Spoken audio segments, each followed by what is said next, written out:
Box office దగ్గర 2 రోజులు పూర్తయిన తర్వాత నటసింహం నందమూరి బాలకృష్ణ నటించిన లేటెస్ట్ మూవీ డాకు మహారాజ్ తెలుగు రాష్ట్రాల్లో 52.25 కోట్ల రేంజ్ లో గ్రాస్ కలెక్షన్లను అందుకోగా వరల్డ్ వైడ్ గా సినిమా బాక్సాఫీస్ దగ్గర 71.35 కోట్ల వరకు గ్రాస్ వసూలను సొంతం చేసుకుని సెన్సేషన్ ను క్రియేట్ చేసింది. మొత్తం మీద ఇక 3వ రోజు సినిమాకు సంక్రాంతి పండుగ హాలిడే కలిసి రావడంతో అన్ని చోట్ల రెట్టించిన జోరు చూపిస్తూ దుమ్ము దుమారం లేపుతూ ఆల్మోస్ట్ డే 2 కు ఏమాత్రం తీసిపోని లెవెల్లో మాస్ కార్నేజ్ ను సృష్టించింది బాక్సాఫీస్ దగ్గర.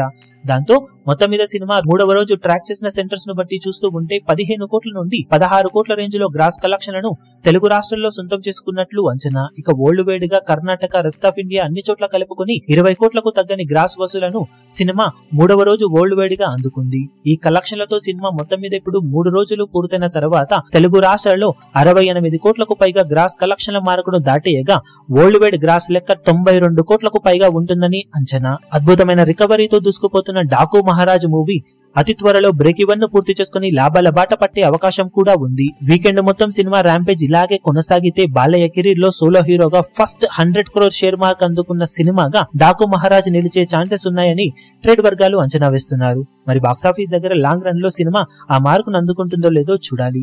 ఇక టోటల్ గా సినిమా 3 రోజుల్లో సాధించే ఏరియాల వారి కలెక్షన్ వివరాలు ఏ విధంగా ఉంటాయో చూసి మరో వీడియోలో కలెక్షన్లను అప్డేట్ చేస్తాం. ఈ వీడియో మీకు నచ్చినట్లయితే లైక్ చేయండి, షేర్ చేయండి, ఛానల్ ను సబ్స్క్రైబ్ చేయడం మాత్రం మరవకండి. ఏ చిన్న అప్డేట్ ను మిస్ అవ్వకూడదు అనుకుంటే బెల్ ఐకాన్ ను ప్రెస్ చేయండి.